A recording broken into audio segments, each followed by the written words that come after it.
focus on hitting your goals in every area of your business. Remember, the universe rewards the bold. A leader has to take the risks. So welcome to the Wealth on the Beach podcast. My name is Daniel Alonzo, and of course, I'm your host. This is episode number 55. Wow. And do we have the guests of all guests? Couldn't be more excited, couldn't be more fired up. I mean, check out this bio, man. I mean, just check this out for a quick second. We're talking about Patti Schechter here, okay? Super mother, amazing wife, incredible business person. Her and her husband, Dennis, started in business in 1981. Check this out. In 1984, they became senior national sales directors with the company, which is the highest level you can get to. In 1998, they became the $15 million earners in the company. They were inducted into the prestigious Wall of Fame. I mean, today, Patti Schechter has 16,000, listen to me, 16,000 agents. Not only that, not only have they been hugely successful, but they have $9 million earners in their organization. They're the 10th highest earners in an organization of 130,000 people. Check that out, right? That's pretty incredible.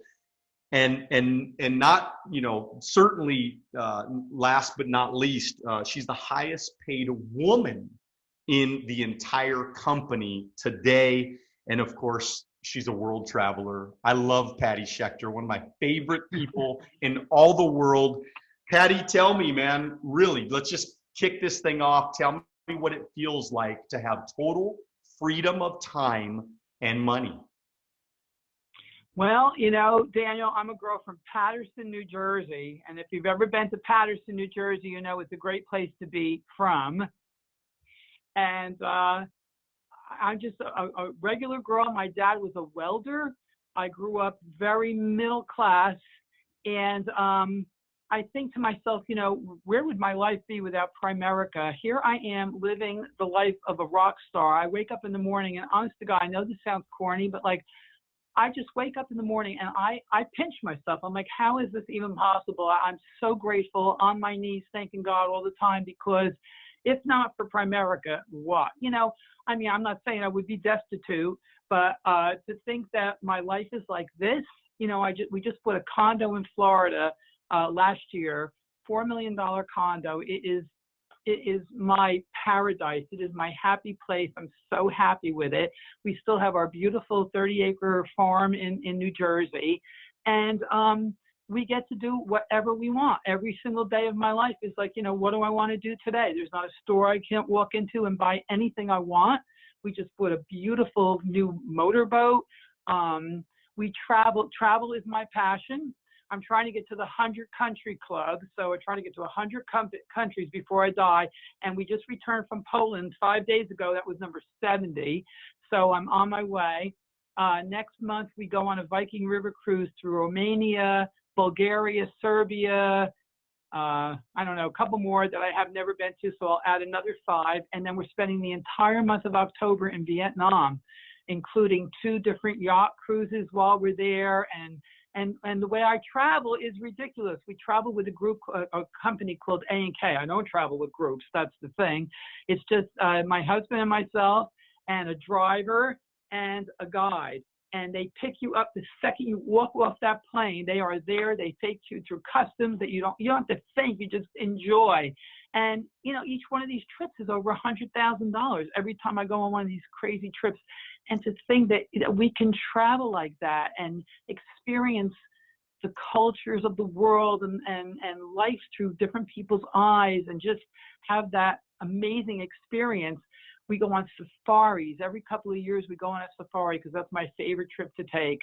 And that's when I feel closest to God, out there in the middle of Africa with these amazing animals. And these experiences are things that you read about in National Geographic, not things that Patti Bosisio from Paterson, New Jersey ever thought she was going to experience, But I think that is maybe the key right there.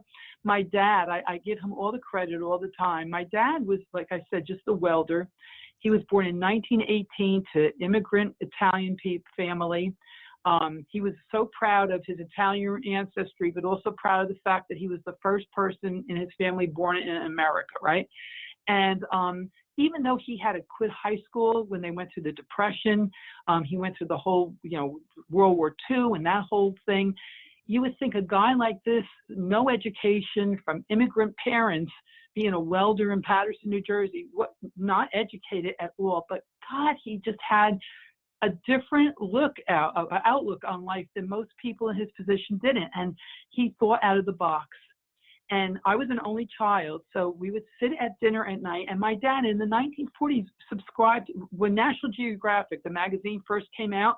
He subscribed to it, and he would read it cover to cover. And I would read it cover to cover. And being an only child, we'd sit down at night. And my mom was kind of an introvert. Obviously, I don't take after her. And she would serve us dinner. And then my dad and I would sit there, and our discussion would be, hey, did you read that article in the National Geographic? Did you see that? And he'd say to me, honey, go there. Don't get married too young. Make sure you travel. Get out of here. Get out of New Jersey. There's so much in the world to experience. So Patti, he put that in my mind. Patti, so when you were a kid, so you basically, as a young kid, you were way advanced because you were already of my dad. big because of your dad. Yeah, right? Arm's going. Yeah, exactly. Yeah, and I give him all the credit because I don't think anybody else's mom and dad on East 17th Street in Paterson, New Jersey, was telling them to get out of the box and go travel the world. People didn't do that. People were happy with, and we were happy. But my father incorporated that zest for life, that curiosity thing in me. And like I said, since I'm a young girl, I remember I went to Expo 67. Now, I don't know if any of your listeners can relate to any of this because I'm like ancient, right? And this is before their parents were born. But I was a Girl Scout, and we went to Expo 67 in Montreal, which is like the first time in my life I ever went anywhere. We went on a bus, right, from New Jersey to Canada. And it was like a World's Fair thing. And I remember distinctly when you got there, they gave you like a fake passport. It was almost like Epcot. And they had like different like countries, and you had to go to the countries and get a stamp. Like nobody else really cared about that. I was on a mission to get every stamp in that book. And like that, I remember thinking, oh, I'm going to get a real passport one day and I'm going to go. And I was so blessed in life. I don't believe anything happens by accident. I really don't. I believe everything happens with a reason and with a purpose. And I went to college. There was no doubt ever that I wasn't going to go to college. And I went to college for a year and a half, and I hated it, and I dropped out of it. And my father was like seriously suicidal that his daughter was not going to. And I just got a job at a retail store.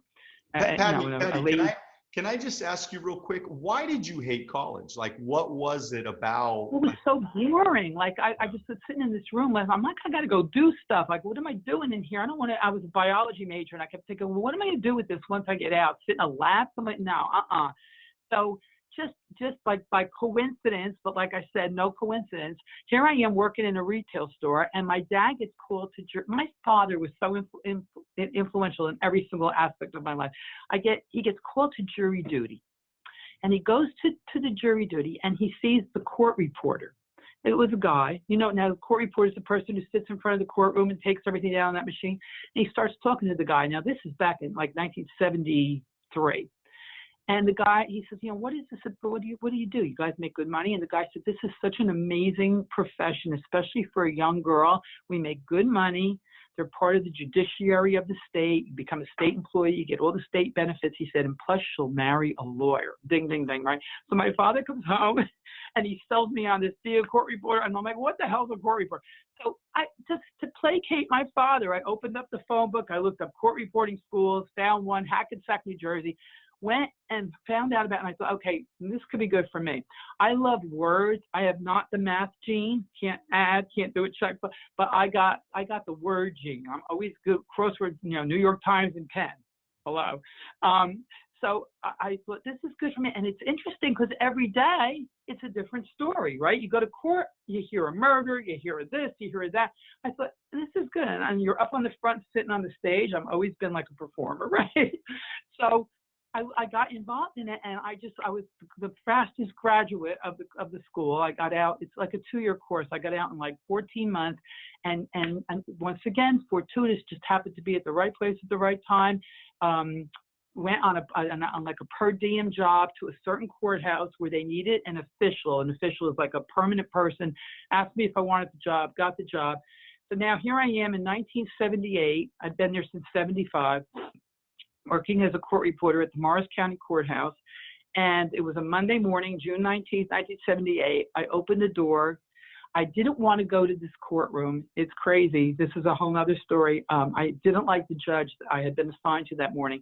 And there was another court reporter, Joanne, and she liked that judge. And she used to say to me, oh, if you ever get assigned to that judge, and I'll switch judges with you. So here I am. I'm about to open the door, and I see Joanne walking down. I go, Joanne, switch judges with me today. Oh, I don't want it today. I like the case I'm on. Dan, I begged her. I promised her lunch for the rest of I just did not want to work with it. It was something I didn't want to go in that courtroom, and she would not. Now, just think of it. If she had switched with me, I would not be sitting here today, because I opened the door, and standing in a navy blue pinstripe power suit was this good looking, much older than I, blonde guy with blue eyes. And I swear to God, it wasn't like I looked at him and thought. It was like an outside message got telegraphed in my head. You're going to marry him. And that's how I met Dennis.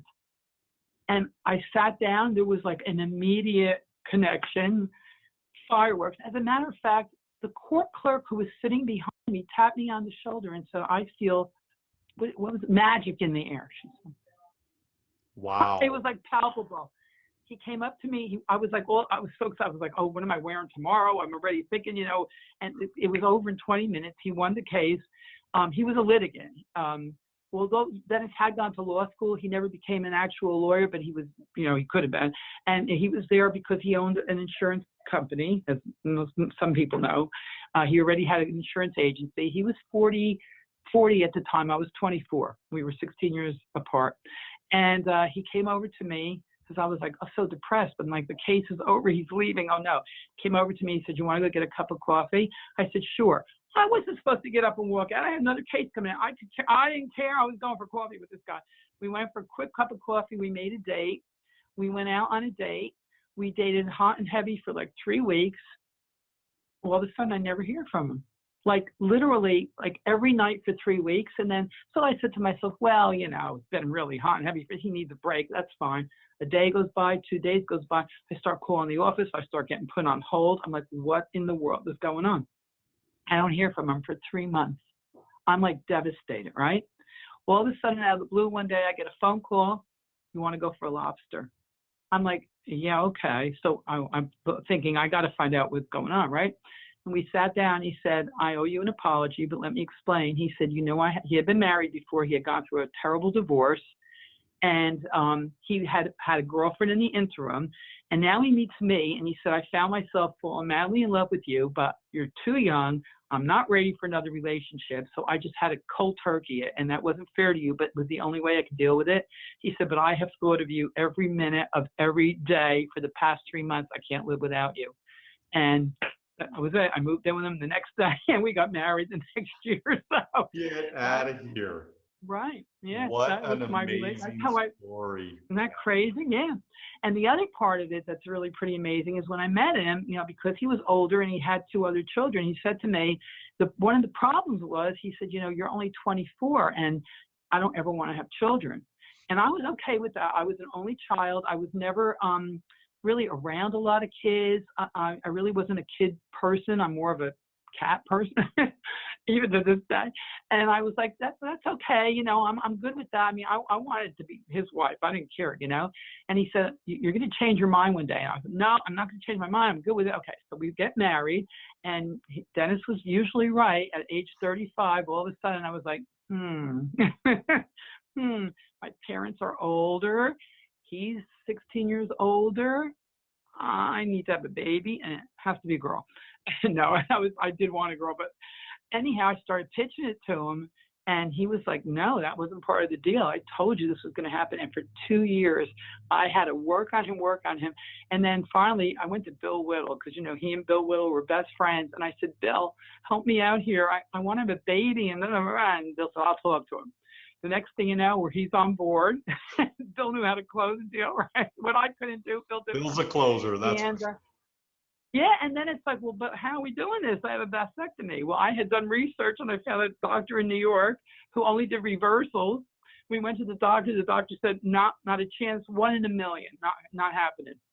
And then to Dennis's credit, he said, if there is a chance, and the guy said, yeah, 1 in a million. He goes, let's do it. And they did a 5-hour operation, because it's one thing to snip, it's another to attach. And is this getting a TMI for your audience now?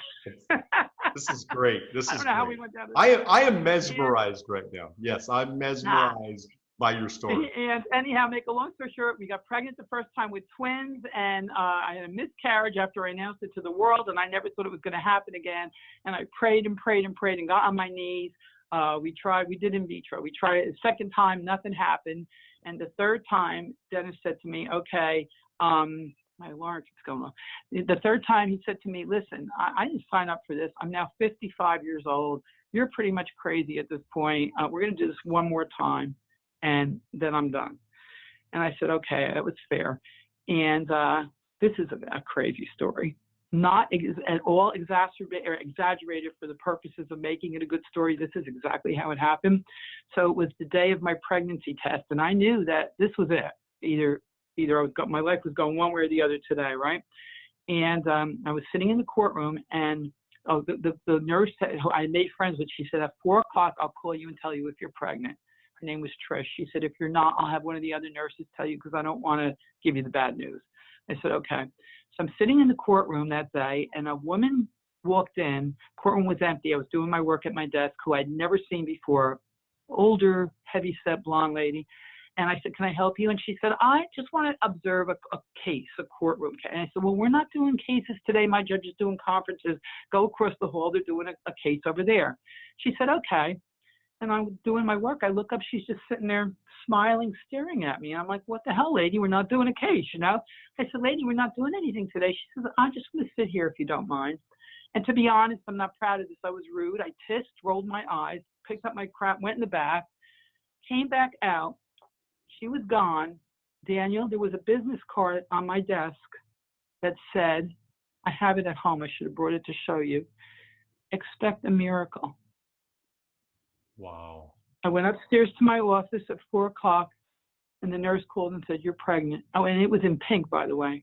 And I never saw that woman before or after. I don't know who she was. I think she was an angel. How would you explain that? That's just wild. That's absolutely Isn't that wild. Crazy? I know. Well, Savannah, yeah, Savannah is amazing. What an every amazing baby is daughter. special, but she's pretty. Yeah. We just did her podcast a couple of weeks ago, and it was like, she is an incredible woman. But the one thing that I wanted, because we're going to talk a lot about a different thing. You ransacked the interview right now like never before. Like, I'm just blown away. I'm mesmerized. I love it. This was so insightful stuff that I've known you for a long, long time. 20 years I've known you, and I've never heard this story before. That's because you've never asked me to come out and do my personal story. So that is true, which we're going to change that very soon. But okay. Hey, look, all I know, Patti, is that, when you got into business, when you guys got in 1981, you guys were gangbusters, man. This thing just exploded. Tell me a little bit about those early years in business and how this thing exploded, and also how things are really different today versus the past. Oh, wow. Yeah. It's actually even hard to believe that we've survived, seriously. People say that this company has been, blessed by God and that God had his finger on it. That sounds corny to newcomers come in. I lived through those days. There is no doubt that is true. We had like a 1% chance of survival. So just to give you some background, when I met Dennis, he was in the traditional insurance business. He had an agency, a traditional insurance agency. So he sold home and home, auto, property casualty, and life insurance. And of course, 99% of what he sold was whole life, because even though he knew term was better, you couldn't make any money selling term. Nobody even knew what term was, right? Clients didn't know. So you sold whole life, and he didn't feel great about it, but he didn't really think too much about it. That was what he did, right? And he worked for a company called Kansas City Life. He was their #1 agent. And just like Primerica, most other insurance companies have an annual convention where they get their top people together, right? So Kansas City Life had their annual convention in, guess where? Kansas City. And they would have like their top 20 people come in, and they'd go into a little conference room, and they'd talk about what's going on in the industry, any new products out, how you doing, blah, blah, blah, pat each other on the back. They go down to the bar, and that was their annual convention. Of course, no spouses were ever invited. It was just the guys, right? So he went to one in 70, he went every year. So he went 78, 79. One of the guys there starts complaining about this new upstart company down somewhere in Georgia, and it's replacing a lot of his business. It's actually like putting a dent in his business. And Dennis remembers thinking like, Jesus, I used to respect this guy. Like, what a dope, some new, no-name, dopey, company only selling term insurance is damaging his business. So he kind of discounted it, right? Comes back the next year, now 2 or 3 guys are complaining about this company. So he's like, okay, I got to find out what this is about. Comes home, picks up the phone. This is back in the day, right? He knew it was in Georgia somewhere. Is there an A.L. Williams? He hears A.L. Williams in Georgia. They give him the number. He calls up. He goes, hello, can I talk to Al Williams? He didn't know it was Art, right? Al Williams. So he ends up getting on the phone with Art. And he tells Art who he is. I'm the #1 producer for Kansas City Life. I heard about your company. I'm interested in joining. Now, just stop right there and ask your listeners. I want you to all ask yourself, if a guy called you today and said, I'm the #1 agent in another so-and-so company selling X amount of business a year, and I'm interested in your company, how excited would you be? Very. How would you say, like, let me take you to dinner, get you for coffee, right? So this is where Dennis's head is at, right? He's thinking Art is going to like be doing somersaults for him, right? So he says to Art, listen, I want to come down and check you guys out. Why don't you send me a set of tickets and I'll fly down and I'll meet you? And Art goes, well, we don't do that. And Dennis said, what do you mean we don't do that? And he says, well, Dennis said, okay, well, how about I'll pick up the tickets, you get the hotel and the food. And Art said, Dennis, you sound like a stud. And I think you're very successful and you sound like a great guy, but you'll never make it in A.L. Williams.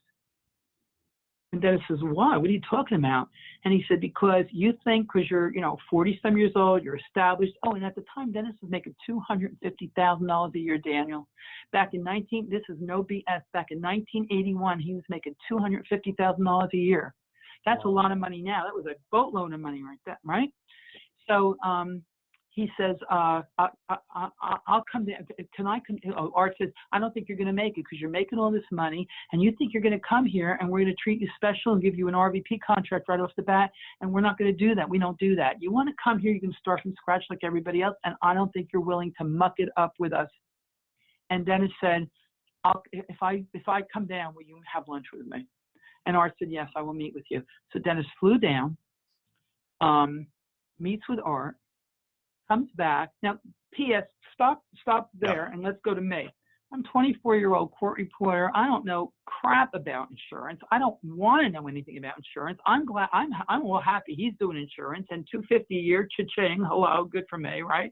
But what do I have to do with this? I don't want. So I didn't want to know it. I just like, as long as you're happy, I'm happy, kind of being a supportive partner, supporting my husband.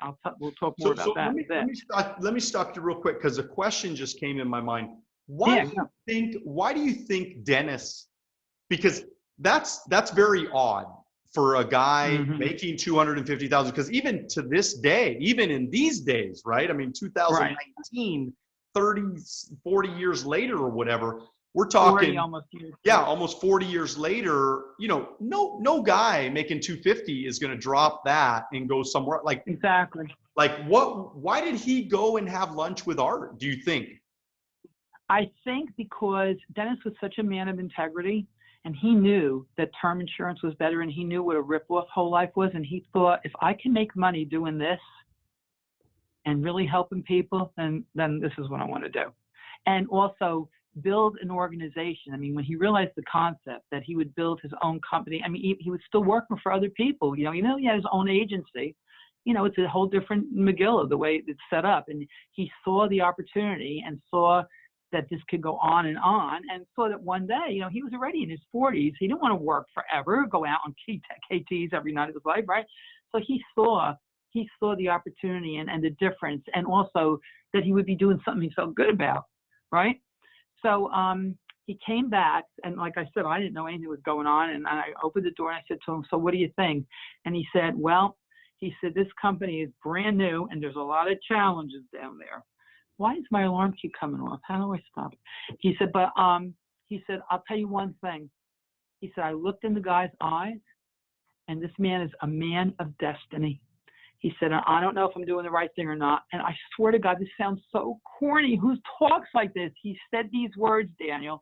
He said, I'm going to hitch our wagon to his star. I'm like, okay. I was like, he actually said those words. So I said, okay. I had good. I support you. Go for it, honey. Rah. Because I had no clue, right? So he cuts his ties with Kansas City Life, and nobody really knows Dennis. Daniel, did you know him? Did you ever have interaction with him? I never really had interactions with him. The only thing, though, that's very interesting about Dennis is that I used to watch his videos. And so I learned about variable universal life, and believe it or not, that was his expertise. And believe it or not, to this day, on my website, on my original website, building-leaders.com, his videos are on my website. His videos have been on my website, Patti, for probably 15 years. As long as I've had the website, his videos were the first videos, because I wanted all my guys to understand really how devastatingly bad universal life was, variable universal life. Yeah, he could rip that thing to shreds like nobody else in the world. Seriously, that was his thing. He used to write letters to the presidents of all these whole life companies, right? And I'll pay for the arena. I'll pay. Come and challenge me, debate me. Nobody would ever debate him, because he would wipe the floor with he used to have agents like get up and cry. When he'd walk in the room, they would cry and gather their papers and leave, seriously. So anyhow, we got involved. So he started the company. I would say he cut ties with Kansas City Life. So for those of you who don't know Dennis, you understand he never did anything half-butted, right? He didn't just like, okay, I'm going to quit. He called up the president and told him exactly what he thought of him and why he was quitting. And so the point is, he burned his bridges. There was no going back, right? And also he realized that the office he was working out of was not conducive to opportunity meetings and all that. So he gets rid of his office. He goes, he buys a freestanding building, totally redoes it. Now, this is all money we're spending now. No money's coming in right now. He's done, right? And he finally is all set, ready to roll. And guess what he finds out that Art conveniently forgot to share with him? P.S. Oh, New Jersey isn't A.L. Williams is not licensed yet in the state of New Jersey to do business. Get out of here. Get out of here. So think of this. Like all you people who think you're having challenges right now, hello, try and build. We couldn't even do anything. So now Prudential is domiciled, take a guess where? State of New Jersey, in the literal next town, like literally next door. They knew what a threat A.L. Williams was, right? So now they find out we've opened up. Do you think that Mr. Prudential, one of the most influential, strongest, most powerful companies in the world, you think they don't have the insurance commissioner a little in their back pocket, the police chief, the fire, right? So what do you think they did? Here we are trying to start a business, right? Then this is back when the company was brand new. There was no big legal department and all that. We're spending our own money with our own lawyers trying to get the state of New Jersey to allow us to do business in this state, fighting that battle. In the meantime, so Dennis said, well, we can't sell anything, but what do we say? We sell and we recruit. I can't sell anything. Let me recruit some people, right? I don't know how you recruit people into a company that nobody knows anything about, and the people who do know something about it only hear bad stuff about it, and they can't make any money. And you can't do business. Right. But it took 8 months 8 months to get to get A.L. Williams to do business in New Jersey. And in those 8 months, Daniel, he recruited over 300 people. Oh my God. So now we finally get ourselves licensed, then we start having opportunity meetings, and now the police chief is showing up, the fire chief, oh, you got too many cars in the parking lot. I mean, they hassled us. Building inspector came, oh, there's a wire loose. He would close down our office. What they did to try and close us down, like, that's why I say this company, and us in particular, you know, we were the first ones in the area. And that was the other thing, you know, Art didn't know what to do with this hotshot Jewish guy from New York, kind of a suit, you know, from New York. So he kind of just gave us to Bob Safford. That's Right. how we got in the Safford hierarchy. Art didn't know what to do, so he just gave us to Bob Safford. But Bob, you know, Dennis was already in the business. Bob didn't really have to train us or anything. So, Right. yeah, we just did our own thing, you know. So now we find out there's a thing called a fast start school. We had never been to one, didn't even know there was such a thing, right? So Dennis calls me up. I'm at the courthouse. And he says, there's a thing called a fast start school. It's this big meeting. We're going to have it. And I found out there's a thing called a partner organization. And you're going to run it. So here's Angela Williams' number. Call her up and find out what to do. Bye. I'm like, yeah, okay, fine. Click. I hang up. I don't even pay attention. A couple more weeks goes by. He goes, hey, did you call Angela Williams? We're having that.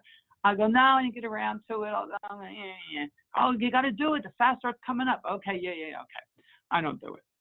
I'll never forget. I walk in the house one night and he's standing there and he goes, did you call Angela Williams about the partnership thing? I said, no. He said, I want you to do this. This is important for our business. I said, Dennis, what don't you understand? I'm young. I'm 25, 26 years old.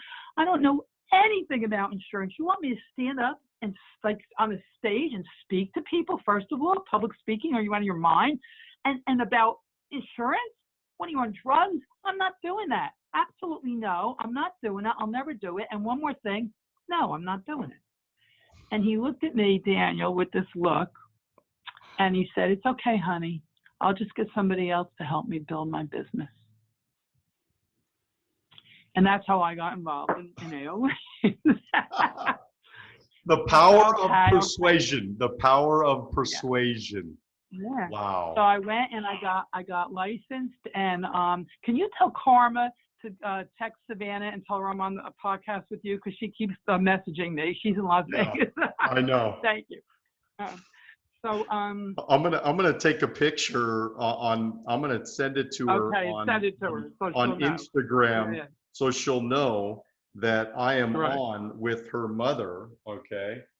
So, there you go. So stop sending your mom shit like that. Okay. Anyways, go ahead. And that's how I got involved. So I went under under duress, and I got my insurance license. I got my securities license right away.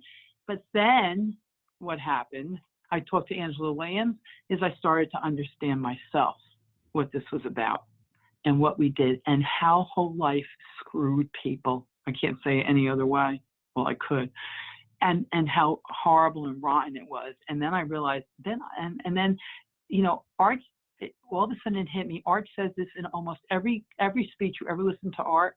He'll always say the number one thing you have to do in this business is become a crusader. And all of a sudden I realized what he meant by that. And then one day I woke up and I realized, okay, you know, this wasn't about, do I want to get the watch? Yes. Do I want to get the ring? Yes. Do I want to make the $1 million? Of course. Do I want to get promoted? Of course. All those things. But that's not why I'm doing this anymore. I'm doing this because people are getting screwed by these people. This is outrageous how they're taking people's money and their future and their legacy with their family, and they're hurting them. And then I got mad, and then I got determined, and then I became a crusader. And that's when I became a true partner. And now it wasn't like, oh, honey, I support you, go do it. It was like, oh, honey, I'm getting down there on the field with you, head to head, helmet to helmet, and I'm going to do what I can do on a personal level to make sure that we're successful in this business. And that's how I got involved in the company. That is so awesome. I mean, 7 years. 7 years you were at $1 million in income.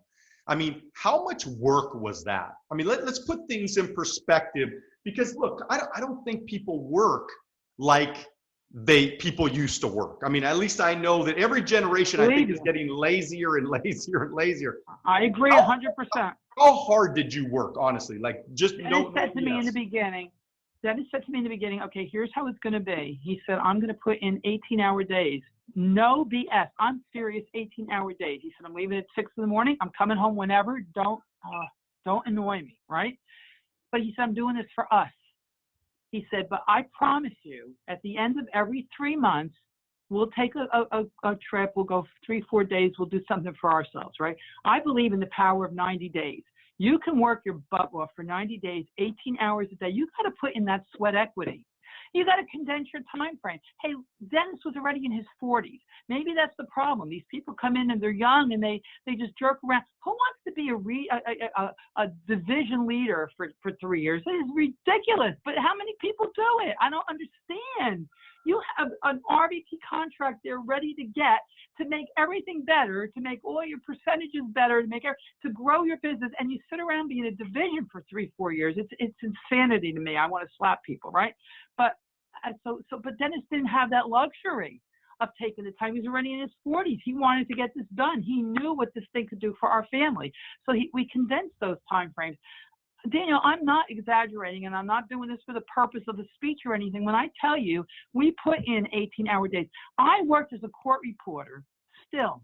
And that's another thing. You know, the power of this company's partnership is you don't have to be a cookie cutter impression of the next partner. You get to do it your way because it's your business, right? So although I was 100% involved, I had my licenses, I had my securities license, I did trainings at our office every single night. I did every weekend. We were either doing a fast start, speaking at somebody's fast start, having a potluck, going to somebody's potluck, constantly doing stuff, right? I still worked as a court reporter, which is not some 9-to-4 job. I mean, you got to think about what a court reporter does. It's an intense job. You have to transcribe all this stuff. I still did that up until I got pregnant with Savannah. We were making over $1 million a year. I was still working as a court reporter, right? Because that's what worked for us. I didn't want to be in the office with him all day long. I didn't want to do KTs. I knew where my niche, what I found, what worked for us, and how I could build our business within the partner thing, and I was able to do that all at one time. When I look back, it's hard to believe I did it all, but the only thing I could think of is because when you are impassioned the way I was, you know, when you want something that bad, I was driven. You get things done, right? So if people are being lazy and they're just jerking around with this opportunity, they just don't want it that bad. That's all I can say about it. I wanted it so bad. I put in those hours, and I remember putting a full day in at the courtroom, driving to the office, doing a training session at the office, you know, figuring out the fast start school, who was the guest speaker, ordering the plaques. This is before computers. I'm talking about before computers. Before cell phones. Before cell phones. Hey, I mean, Dennis, we used to have to send crap in the mail. Dennis used to say he was going to invest in carrier pigeons because that would be more efficient than the U.S. Post Office, right? We're talking the challenges that nobody today even has. I say this all the time. If you did what we did back then, you could be where I'm at in 1/10 of the time because you didn't have to worry about it. You got a phone now, you press a button, your app goes, your this goes, your RVA. It's insanity, the tools that we have now. But people have become inured to just like, you know, we don't think every day when we throw the wash and the laundry of our great-grandparents down at the river on the stones, right? You get used to stuff. So, do you think people though, Patti, do you think it's just like you know, things are so much easier. Like people can make enough money now fairly easy. You don't have to recruit that many people. Right. Like they can make $3,000 or $4,000 or $5,000 a month and pay their bills every month and kind of be comfortable. You know, it's like, exactly. Do you think that's a lot of it where you and Dennis, for some reason, and just same thing with us. I mean, for some reason, we just wanted to go to another level. Like we did not want to be average and ordinary like everybody else. We wanted to be different. We wanted to have financial freedom. And so we wanted to do it fast. We didn't want it to take forever to do it. Exactly. And so we were willing to give up. How important, Patti, is sacrifice when you're building something great? Right. Well, people always say to me, like, it amazes me, like, how texts I get from people all over the country that I don't even know. You know, people message me all the time. Give me some motivation. Like, how can I build my business and still go to all my kids' football games? You can't. Exactly. You cannot. I mean, you got to pay a price. You have to make a price. I'm sorry, but you're going to have to miss some games. I'm sorry, but you're going to have to miss some family events. I'm sorry, but you're probably going to, I hate to say this, lose some friends and family along the way. I don't know why that dynamic is what it is, but it is. But that's something a price you have to pay. You have to decide if this thing is worth the sacrifice to you. If you're happy and content paying your bills and leading the mediocre life you're making, well, okay, you know, not everybody's going to be a super SNSD like you and I have ended up becoming, because not everybody wants it as bad as we did. That's just human nature. But the thing about it is that the opportunity is here for those who want it. And this is the only place the majority of people like you and me, I don't know what your educational background is, but when I go to college, the majority of people like you and me have no other place that we could possibly make this much money in such a short period of time without putting out a big expenditure. You know, we don't have to buy a McDonald's franchise or a Starbucks. We could come into this company and have the opportunity to, honest to God, flat out become multimillionaires within 10 years. What the heck?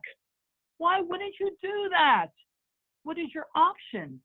But people aren't. You know, a lot of people aren't content with being mediocre. You know, I always tell the story of my cousin, and I always change her name for the protection of the ignorant. And I make up a name for her, call her Mary. And this is back in the 80s. And, you know, I was back in like the recruiting mode, and I'm like, I'm going to recruit everybody. I mean, so she's my first cousin. She's a smart girl. She was in her 20s. I thought this would be a great opportunity for her. So I call her up, can I come over? I come over one day and I start talking about the opportunity and how much money we're making and how much money we're saving and how much money the people who work for us are making and how much money our clients are saving. And I'm going on. And I just am passionate. I mean, this is me. This is the way I always am, right? And I'll never forget, she kind of like pushed herself away from the table and she got this disgusted look on her face. And I said, what's the matter? And she said, I am so turned off. I was like, why? What's the matter?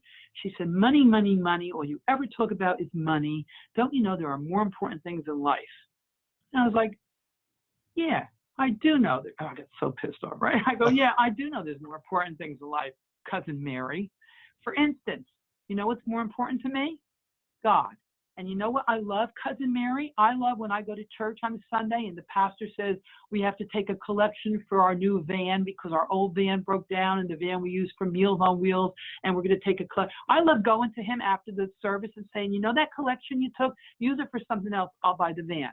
That's more important to me, Cousin Mary. And you know what else is more important to me? My mother and father. And you know what I love, Cousin Mary? I love that when my mother had full-blown Alzheimer's, I didn't have to put her in a nursing home. I didn't have to put her even in a really good nursing home.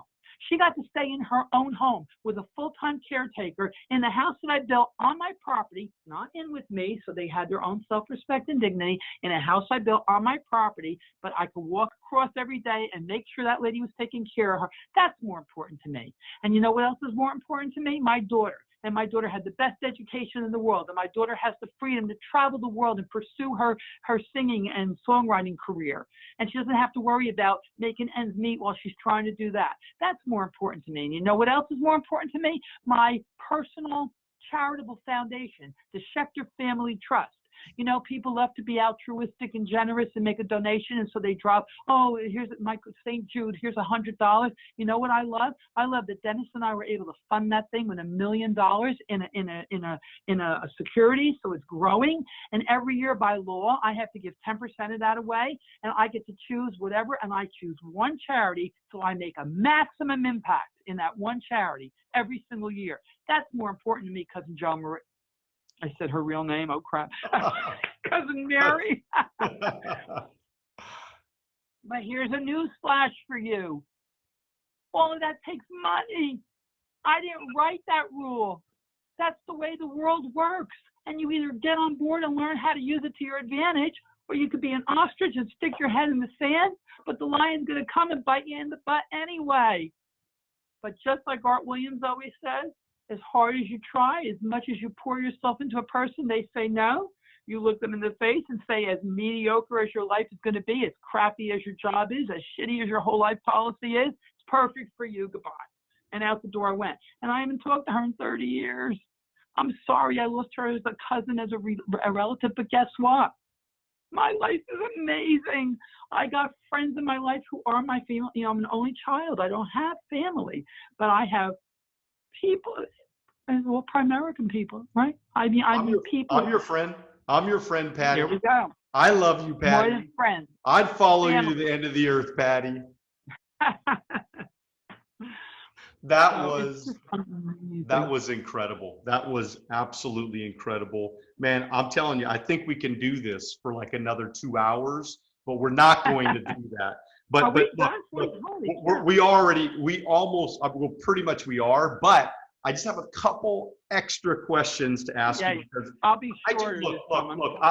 No. This was so incredible, Patti. I mean, I just hope that the people that are listening, because there are people that are in our business that are listening, and there are people that are not in our business listening. And I hope that the people that are not in our business, I hope that they see and they hear the passion and the realness and the authenticity that you're bringing out today, because this is real. This is not, fluff. This is not pie in the sky. This is not trying to just motivate people. This is a real This is my life. challenge. This is your life. But this is your life and the life of so many other people. This company has changed the course and direction for so many thousands and thousands of people. Yep. And it's just awesome to see the beginning, and then to be able to see that end. And I think you have your own plane, right? You like to travel a lot. Yeah, we have a plane. We have our own plane. Okay, yeah. Tell me about the plane. How awesome is it? How awesome to have your own plane? It's ridiculous. Well, just so everybody knows, so I got remarried last year to Dan. Yes. And he's also financially independent, and so together we have our own plane and our own boat and our condo in Florida, and it's ridiculous, I mean, it's a 14-seat jet. It's a Falcon 2000. It's pretty amazing, and you want to go someplace, you go to the Morristown Airport in New Jersey, where we have it harbored, or whatever you call it, and they drive up. You drive up in the limo. They drive you right onto the runway. Literally, you get out of the limo and you take 3 steps and you're up in the plane, and no security, no checkpoint, no nothing. You just get on the plane, you land, you get off, you get back in the limo, and off you go. It's insane. It really is insane. But more than that, more than the things, it's the experiences, and it's like the travel and being able to just wake up in the morning and not have to worry about a damn bill or a thing. Or what I worry about now is, am I being a good steward of the money? That's my big worry now. Am I doing the right thing with the money? I mean, I try and, like I said, I have this one charity that I really support, and of course other people and things in your life, but just to live a life that, not my father could not even imagine in a million years, and one generation later, not, over a period of like 100 years, like in one generation, I changed my family's projection forever. My daughter will never, and one thing I want to say to your people too, one thing that's so important is, from day one, Patti Schechter took 1/2. The minute a paycheck would come in, half got invested. To this day. So think of that. I've been in this business 39 years. So yeah, my income is impressive. My estate securities is way more impressive. What I make on my $2 million income a year is my play money. Right. My real money is my investment account. And I'm like, to think that a girl who didn't, I still don't understand it 100%. I'm not great with numbers. I'm the first person to say that, but I understand this concept, and I understand that if you work hard and try your best, you don't have to be great with numbers. You don't have to understand it 100%. All you have to understand is you're doing the right thing for people, and people will see your passion. Well, it's interesting. I just was talking about that yesterday is, so many people, they see you and Dennis, you saved, you played with the principal. I mean, you played with the interest versus playing with the principal. You know what I mean? It's like you lived on the interest of the wealth, and that's why it compounded over all those years, and you were able to build true wealth. I mean, I joined the business at 21. By 28, I had $1 million saved. And so, that's so awesome. For me, like, I mean, I was just this morning, I got up this morning, I'm doing my Quicken account, and I'm, doing some of my finances and stuff like I do every week. I spend at least an hour every single week just making sure everything's, the T's are crossed and the I's are dotted. Right. But every time there's leftover, every time there's excess, which is every time, there's always excess. You invest it. I invest it. I don't go and just spend that money that might. I know. I see people who making half as much as I do, who I know they don't have, and they're buying Maybachs and Lamborghinis. I'm like, what the hell are you people doing? Right. 9,000 Louis Vuitton purses every time. Don't buy that crap. Right. Don't buy that crap. I just think people forget that financial independence and freedom is way better than the stuff. Like freedom to get up every day and to do whatever you want to do. I mean, I'm doing this podcast, Patti, because I love people and I want to make a difference. Exactly. Look, I'm traveling all over the country doing meetings all the time. I don't need to do any. I can disappear and nobody can ever see me for the rest of my life, and I'm still making over $2 million a year. Hello. Right. How about that? How about that Dennis Schechter has been dead for 17 years? I haven't had a base shop for over 17 years, and I'm still the 10th highest paid person in the company, the number one highest paid person, woman in Primerica. And he's gone 17 years, no base shop. I don't have to do anything. When he died, I disappeared for 10 years. My daughter was 8 years old. I said, I'm going to raise my daughter. And thank God, I'm telling you, when I think of like John Addison and Rick Williams, they sat me down after Dennis died and they said, this is your business. You do what you have to do. No pressure to stay, no pressure to do a base shop. That's what this is about. Not about buying a Louis Vuitton or a Lamborghini. It's about that kind of a freedom where I could back off, do what I had to do, and then come back in. It's unbelievable. And then to get the Circle of Champions, that was one of the highlights of my life. It truly was, because that for me was continuing Dennis's legacy. Because I worked with him, but this is about Dennis. Dennis did this. And to be able to stand up there and on his behalf as a couple to accept that was really an amazing event for me. So that is so awesome. Hey, last question. What's one of your favorite books? Shogun. Favorite food? Okay, no, you can tell me. Go ahead. Oh God, pizza. Pizza. Okay. All right. You were going to say something about Shogun? From Patterson, Italian girl from Patterson, New Jersey. What's the next question? You were going to say something about Shogun, about the movie? Or the book? I was going to say, I'm a person, so I'm probably a different person than most people that you interview or most people you talk to in Primerica. And I'm not saying this is good or bad. I'm just saying personally for me, I don't believe in motivational books. I don't believe in sitting down and reading a bunch of motivational books. I believe if you want to be motivated, pick up the phone and make some appointments. Make some cash. Watch how motivated that makes you instead of reading somebody else's idea on how to be motivated. Maybe you can do those too, but pick up the phone. I love it. Favorite? Do you have a favorite movie? I do. Nobody probably ever heard Ben-Hur. Okay. With Charlton Heston. Love it. And then my second favorite movie is they're tied. Is Dr. Zhivago. You ever seen that? I have never seen that. See that? You got to go watch Dr. Zhivago and Ben-Hur. It'll change your life. Go ahead. I'm going to go watch it. And Promise. Godfather 1 and 2. Promise. Godfather 1 and 2. Oh, of course, yeah. Godfather's, Of yes. course. Other ones, right. I'm going to knock them out and I'm going to tell you all about it. Hey, everybody, I just want to let you know to make sure that you follow Patti on well, first of all, this has been the most incredible podcast that I think I've done. This is number 55. This is incredible. Okay. This is going to be life-changing for so many people, okay? Life-changing here, okay? So I want everybody listening and watching right now, you better go follow Patti Schechter on Instagram, and you better make sure that you share this podcast. It's on iTunes, and you're probably listening on iTunes or Spotify, and make sure you do that. Hey, look, and then the last thing is make sure that that you follow us on Instagram as well. I'm putting out stuff all the time, as you know, Patti. I'm putting out tons of content, tons of training, tons of ideas. Awesome stuff. Awesome. You know, I'm really trying to make a difference. We have our Wealth on the Beach Club that we do every Wednesday morning at 9 a.m. Pacific Standard Time. I actually do a podcast like this live for people all over the company, all over the United States, even people that are not in our company.